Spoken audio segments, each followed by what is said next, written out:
Yep, so it's another edition of the Irie 98 podcast. Yours truly, Rusty G here. I have a very special guest in the Irie 98 studio today. It is Miss Dayla Burgess, and she is here representing Tele Connect. That's right. Morning. And, we're going to be talking about mental health awareness and just all things mental health today. That's right. And that's your field, that's your background. You want to tell us a little bit about yourself and where you started and Yeah. So good morning, everybody. My name's Dayla Burgess. I am the founder and clinical counselor at Tele Connect. And I'm here to talk to, the listening audience and Rusty just about how we can remove the stigma and shame surrounding taking care of ourselves. I think it's really important for us in Bermuda to understand that mental health is just like physical health. And so removing the shame and stigma sounds like talking to whoever, your support person, your therapist, just as though you would your doctor if you fell down, hurt yourself, and broke your bones, right? Right.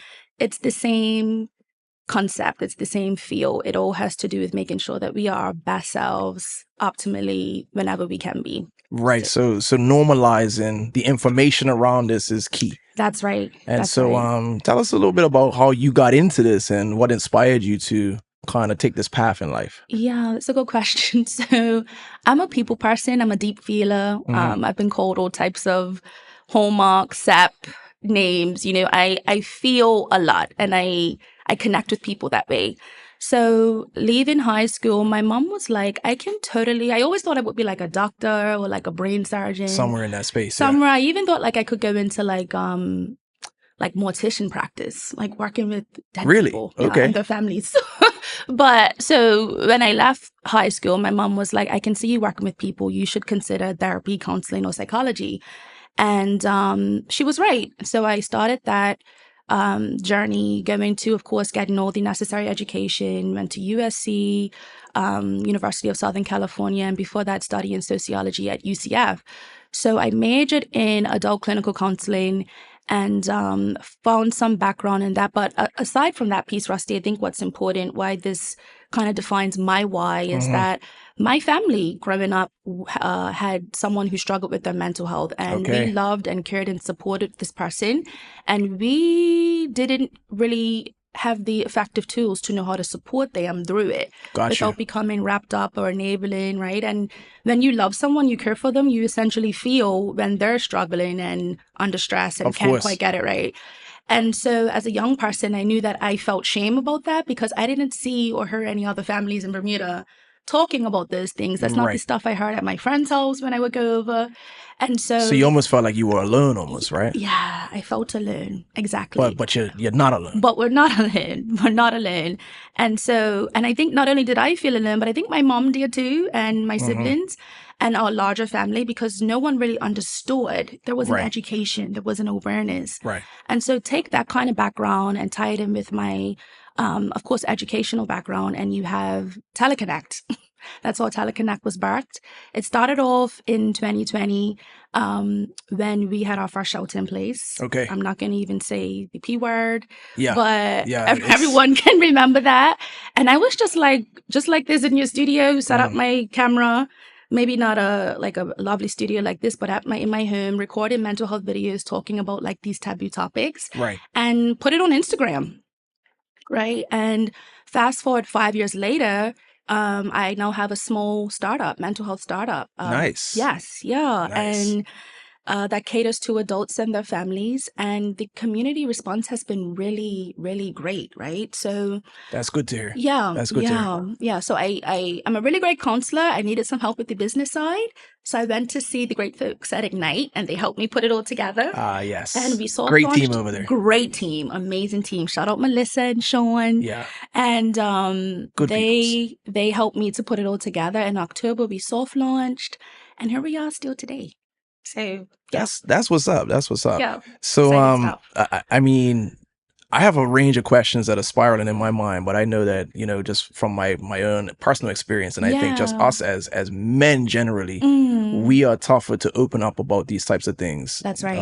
Way more than women, I would say, I think. I agree. So how do you manage that? How do you get, guys like me to open up in situations where we just normally shut down and don't say anything? Well, it's through these conversations, just like the one that we're having now. I have a small listening, engaging audience on social media. And so what I really like to do is take these really large, taboo mental health, mental illness topics and make them bite-sized, digestible, kind of relatable to our everyday experience, right? Just like, we have kind of experiences, human experiences that everyone will understand. One of those things that impacts a couple of things that impacts everyone's mental health. We know that at some point, every one of us will experience grief. Someone that we love will pass away. We know that getting through grief doesn't happen overnight. That's really hard. It impacts your day-to-day, your thoughts, your feelings, your behavior. Sometimes you withdraw and isolate, right? You don't feel yourself. Stress is another one. We live in Bermuda. The Bermudian experience is a unique experience. It's not like any other island. No. We do have some similarities, but we are a special kind of people. And so a lot of the topics that we see reoccurring in our community, like the cost of living and, just what it looks like to live here on a day-to-day and financial pressure. Yeah. So those are the topics that everyone understands, Rusty. And so when you take those topics and you turn them into something that says like, we're all going through this. You're actually not alone in this. And this is how it impacts you right down to your little ones going to school. And so that's what we do at Tele Connect. Some of the conversations, the Instagram posts, the TikTok posts, kind of make these topics that people don't really like to, speak on all the time, make them relatable and understandable and kind of just increase education around how this actually does impact your not just mental health but your physical health, because stress makes you unwell. So then your problems start to compound, right? Yeah. And so I really like the example that you gave where you compared mental health to physical health. Yes. And the fact that we have so much physical health awareness. That's right. Today where you're supposed to go see the doctor, something hurts, you go to the hospital. Like we know these things and it's just normal in our lives, but when it comes to how we feel in our minds, it's not as normal there. No. So in your profession, what would you say is kind of like, you mentioned Bermuda and the unique Bermudian experience. Yeah. If you could say what is the most common thing that people are coming to you for, is it grief? Is it the pressure? It's a bit of everything. These days it really is a bit of everything. It can be grief. I don't know if it's because we're getting older, but it does seem like a lot of people are leaving us. They're transitioning, like people are passing away. And it's not even just the elderly folks, like young people are passing away regularly. Yeah. And that has a ripple effect on everybody, right? And how we get up and function every day. Everyone knows someone in this community. It's very small. And so it's a bit of grief. It's a bit of stress. It's a bit of, like you said, with men have like you said, women and men are socialized to think about feelings and talk about feelings in a different way. Absolutely. It's nothing for a group of girlfriends to get together and say, girl, this job, I've had a week. Like, I need some support. Can I come over on the couch and can you just be there for me? Yeah. Men is a bit different, right? I mean, we do it, but in a different way. We do it in a different way. And I feel like we never really unpack the real issues unless it's like you're talking to like a bona fide brethren or somebody that you truly trust. Usually when it comes to problems, at least, only speaking for myself, it's like you just say, look, I'll figure it out. Like, okay, this is the issue. I'm going to fix it. Like, and that's it right there. I'm going to figure it out. That's the piece right there. So when people do come to me, I work. So Tele Connect, I do work as the clinical counselor at Tele Connect, but then I do have another role that I have two jobs essentially. Okay. Hustle a baby for real. But that's in my other hat, the Bermudian experience. But in my other hat, I actually provide addiction counseling to folks who are struggling with alcohol use, coping with life and stress and grief and trauma through substances. And that's actually also falls underneath the mental health umbrella, right?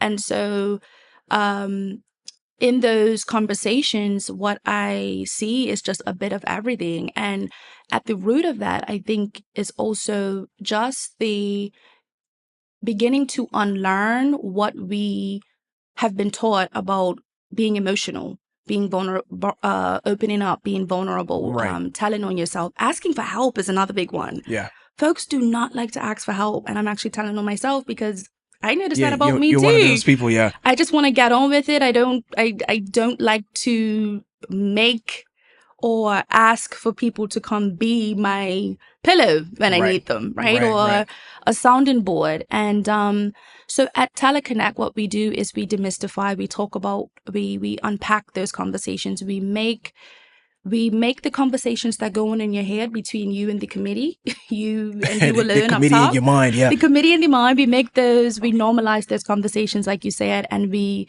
make them just relatable and understandable. And that kind of, I believe, does strip away the stigma and shame around what it means to have mental health. Yeah. Got you. So how do people get in touch with you right now? So right now we are on all social media platforms. We are about to launch a campaign. The campaign is called You're Never Alone. And we have some great social media posts coming along. So please follow us at Tele Connect on Instagram. I like that. You can find us at www.connectbda.com. And, if you are seeking therapy, if you're therapy curious, hit us up. We can have a conversation that is free of charge.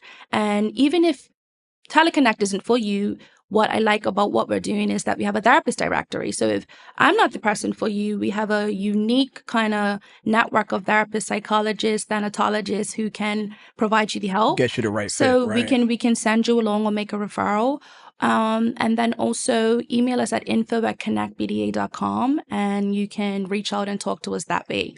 So you can find us wherever online. The digital world, we're present because Tele Connect is a online telehealth practice. Got you. Which also helps with representation and accessibility, right? So we're not in a physical space. It's all online, which removes the awkward waiting room encounters and just the stigma about confidentiality being broken in Bermuda too. Right. So find us, guys. We're there, and we are here to help and also just make these conversations a bit more accessible and relatable.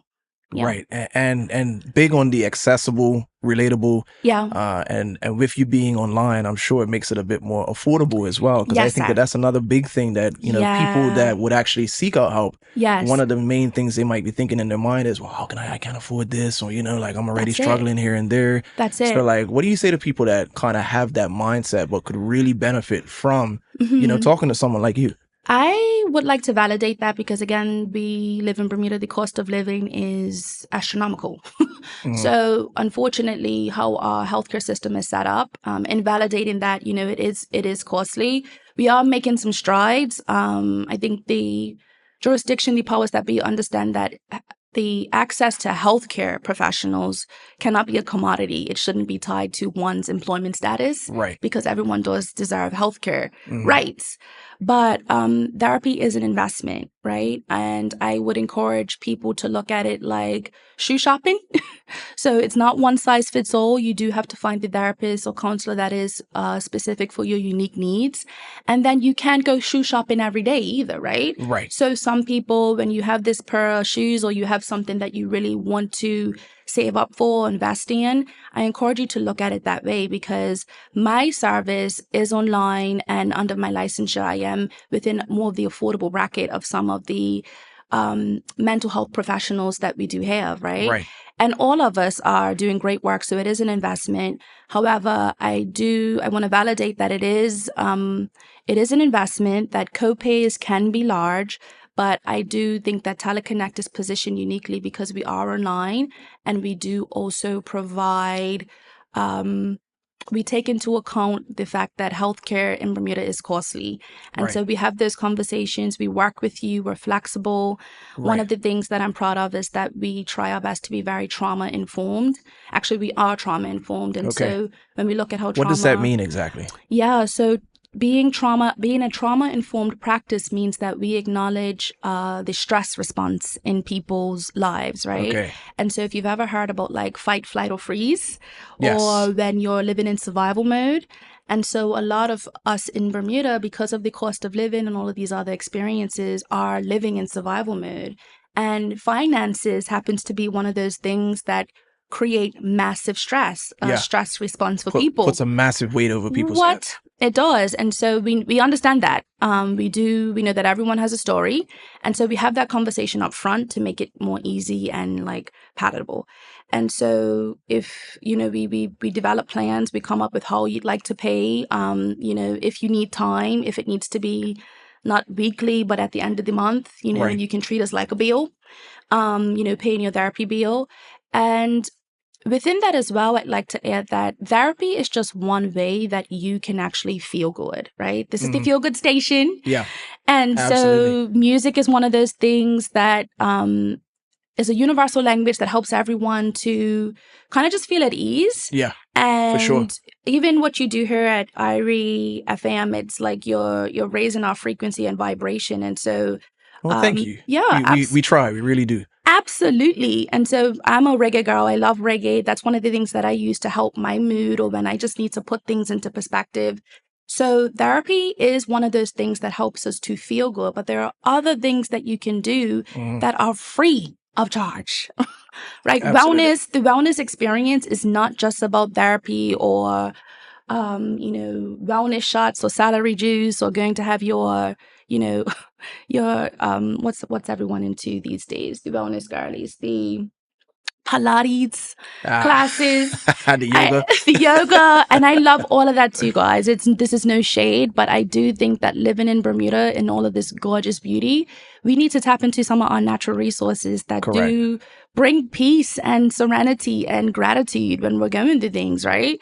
And one of those simple things that I'm going to encourage everyone to do, if you do have the ability, is to move your body. And I talk to my clients about this too.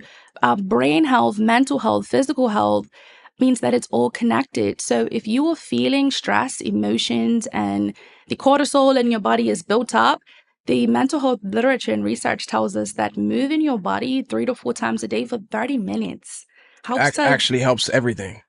Yeah. And it's just a natural hack that we should all be doing, right? One of those things that everyone should be making the time to do, regardless of where you're at. If you can move your body, you should be doing it, period. I think we end up in this like loop, this cycle of I don't feel 100% up here. And so therefore, I don't now want to do anything else. And then you not doing anything else now makes your body deteriorate in different ways. And then it's a cycle, right? It is a cycle. So you mentioned that you work with people with addiction as well. Yeah. And so a question I have for you in your experience, because you have people that live on the side of the fence of, the substances are the problem. Yeah. And then you have people that say that the substances are the medicine to the problem. So it's like you can't really blame something external for why somebody becomes an addict. Yeah, that's such a good question. But yeah, so I just curious from your profession, you see it a lot. I do. Is it chicken or egg? Like which the substance is the problem, or is the person moving to the substance? So my professional philosophy is that addiction, when someone chooses to cope with life and their pain and their suffering through substances, by the way, substances can mean food as well. Food is also a substance, right? People do use food to feel better. But alcohol, drugs, food, whatever it may be, people, relationships, whatever you're using to cope with that, it's just a symptom. So addiction is a symptom of something that has been unresolved, that is underlying, that needs to be excavated. And so it's not the root cause of the issue. It's not the root cause of the issue. Addiction in the family can be the root cause of adults who grew up with someone drinking and drugging in their home and had mental health issues unresolved, right? Which is part of my why as well, a part of my passion and what I do. So, but it all boils down to my professional philosophy and my hero, Dr. Gabor Mate, who writes about this stuff as well. It has to do with unhealed pain, unhealed trauma, unhealed stress, and people get caught in this loop, like you said, and this kind of way of like, I don't want to feel. Feeling is not for me. Feeling makes me weak. Feeling keeps me stuck, right? And so people, especially in the culture that we have in Bermuda, right? We have a massive party culture here. And I like to go to sets too. I like to party too, right? I'm a reggae girl as well. However, what I find that is it becomes uncool when someone can actually get up and leave the party. We're all partying with the person, we're all having a good time. Right. But when people notice that actually this person can't turn the party off, people kind of look away. Your eyes avert a bit. And that has to do, I think that's some of the shame as well, as of like, yeah, we enjoy a good time. Bermudians like to drink all the things, but what about those people who are part of our community who actually can't get on with it and are kind of stuck in a time frame or a period where they were life just took everything from them. Right. The P word, the first shelter place, the pandemic, for example, 5 years ago, we all went through this thing. Flashback memories, as you mentioned. We went through this thing, crazy. And a lot of folks, Rusty, are still in that 5 year ago period, emotionally and mentally, because of processing the fallout from that period. And is it's something that, again, we just don't talk about enough. Yes. But people lost businesses, people lost homes, they lost family members, a lot of people lost almost everything in that short space of time. Yes. And then on top of that, we're restricted on how to deal with it, on how to move around, how to live, how to you couldn't even talk to nobody in person about it, right? Well, there's that. And so there's all those things compounded, and it's like now life has given the perception of being back to normal for everybody else. Yes. But what about me? What about the individual that really lost some significant things during that time? The folks that couldn't get on. I get that. Yeah. Yeah, absolutely. And you hit it right on the head. There was collective loss, but also what's the other C word I'm looking for? Collective loss, where we all experience something or someone who no longer existed at the end of this period, right? And the community band together and tried to help in ways that we could. But there are some people who fell between the cracks. There are some people who are actually still sitting in that period, processing, like you said, right? And looking around and seeing, well, people are getting on. Why am I not able to move on just like everyone else? Right. And so the conversation, or the kind of the conversation that Tele Connect is going to be unpacking about "You're Not Alone" on our socials has to do with that, because there's shame. People experience shame when they look around and everyone else is fine, but I'm not, and no one else is talking about the things I'm talking about. That's so unfortunate that people experience shame of all the emotions when you're dealing with everything else that you're dealing with. But I guess it's just human nature. It's just normal, right? I think so. Human nature. The thing about human nature is that all humans want to be connected. All humans want to feel validated and seen. Despite what anybody says about how I don't like people and I don't this and I don't that. I'm not buying it. I don't want to be outside and I'm cool at home alone and da.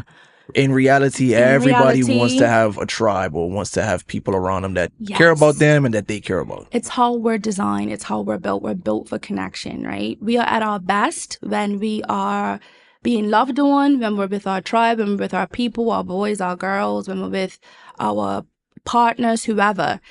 People are at their best when they're being loved, right? And so that is also kind of at our core, at our mission in... love also doesn't have to be experienced between romantic partners. They're between people who are dating, or your boo, or your ding.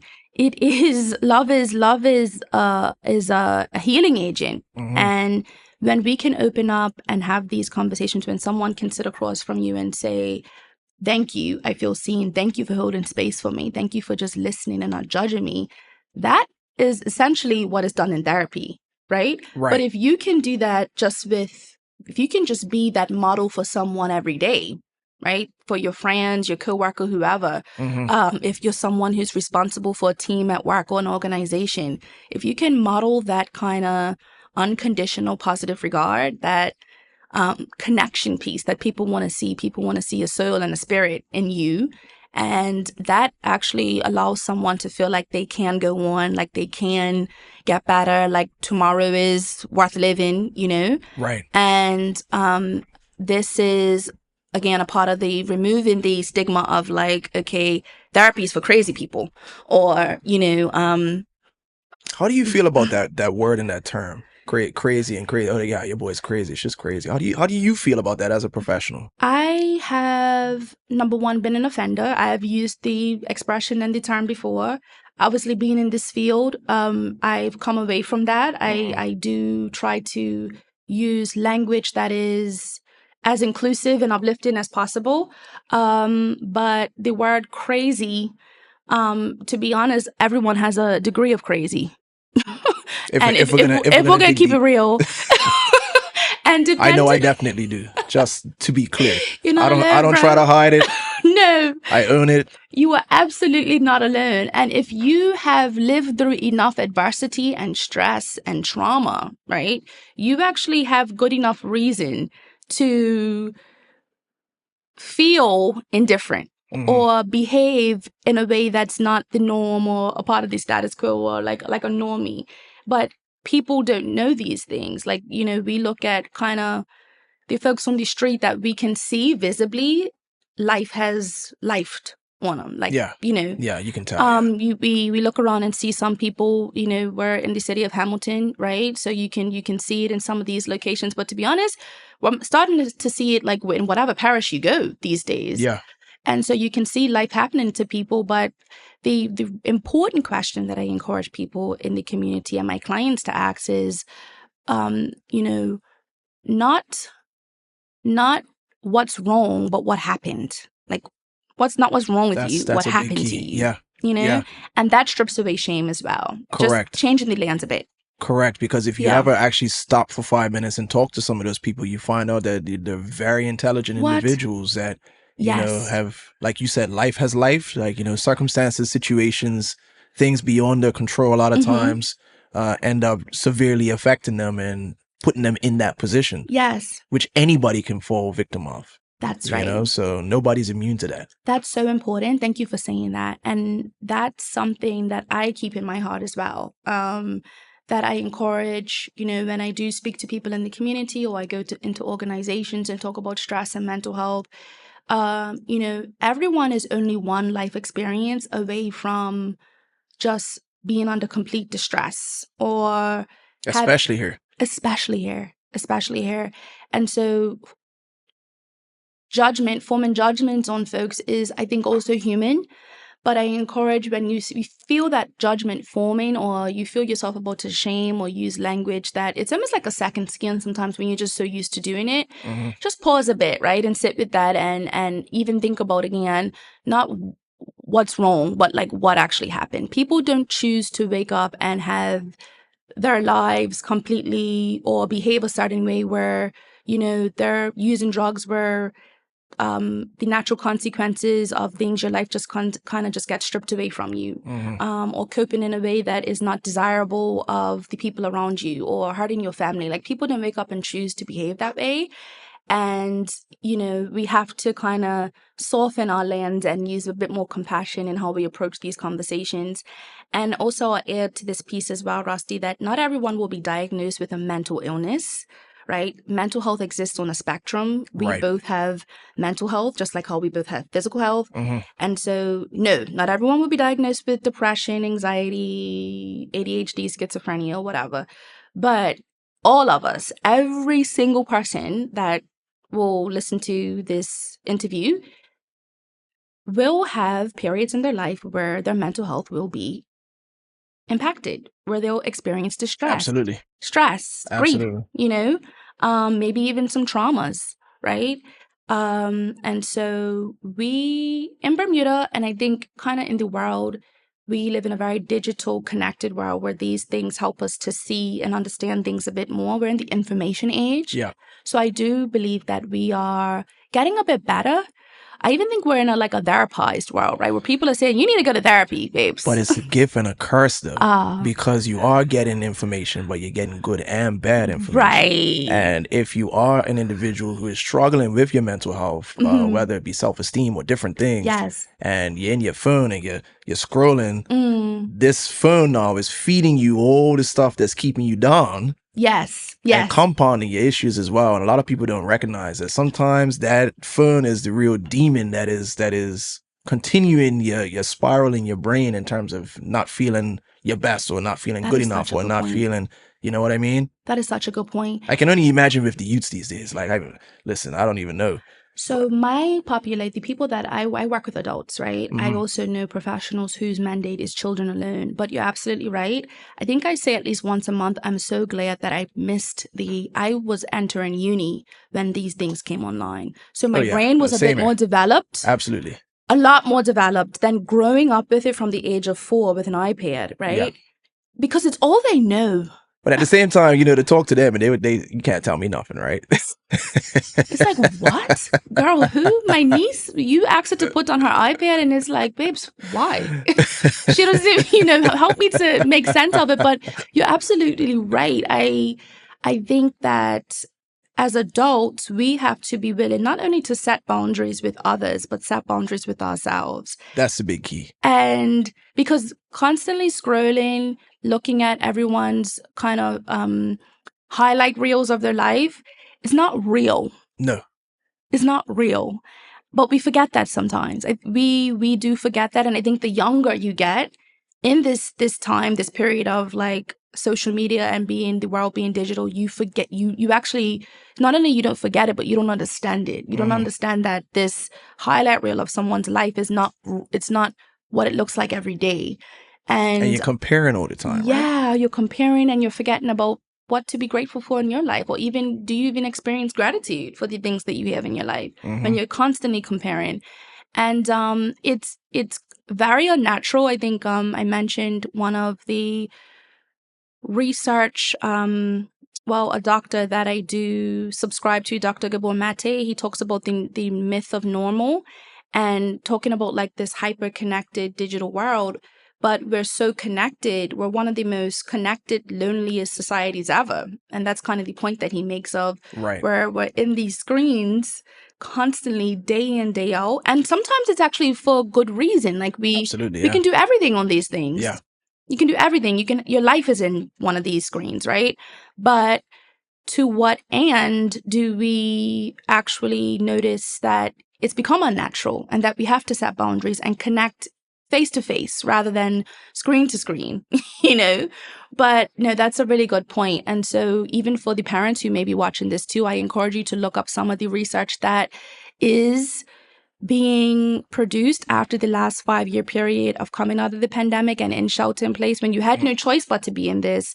But look at how it's actually impacting our young people's minds and brains as well. So let me tell you this use the word crazy theory that I have, right? About social media and what's going to happen within our lifetime. Let me hear it. What I believe is that we, professionals such as yourselves, doctors, people are going to do, and they're doing studies now. They are. But they're going to complete their studies.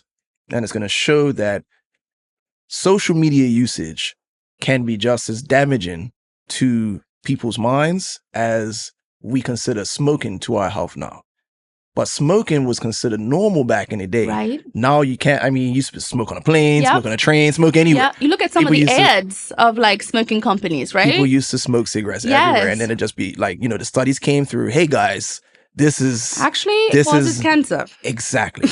And I feel like we don't know what's happening yet, but something down the road is going to tell us that, this is affecting us in a way where we need to limit and put parameters on what's going on. You're actually spot on, Rusty. So that's actually what the research is saying already, especially with our young people's minds, because your mind doesn't stop developing until around 2021, right? That's when it stops baking developmentally. And so they're saying that the research is pointing to the fact that so dopamine, the neurotransmitter that makes us feel good, when we eat, when we are cuddled up with our boo, when we are moving our body, when we have sex, that's the thing that makes us feel good. So when we are scrolling, especially with our young people, nonstop, these notifications, these games, even the YouTube shows that they watch, it's actually producing unnatural levels of dopamine in their brains, which is also the response that a drug addict is getting when they're kind of, say, using a substance of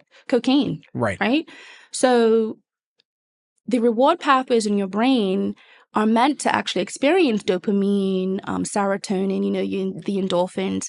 but not at these unnatural levels that social media we see is doing to people's and young people's brains. So you're hitting the nail on the head. You're well ahead of your time. It's rewiring us. It's rewiring us in an unfavorable way. By the time we figure it out.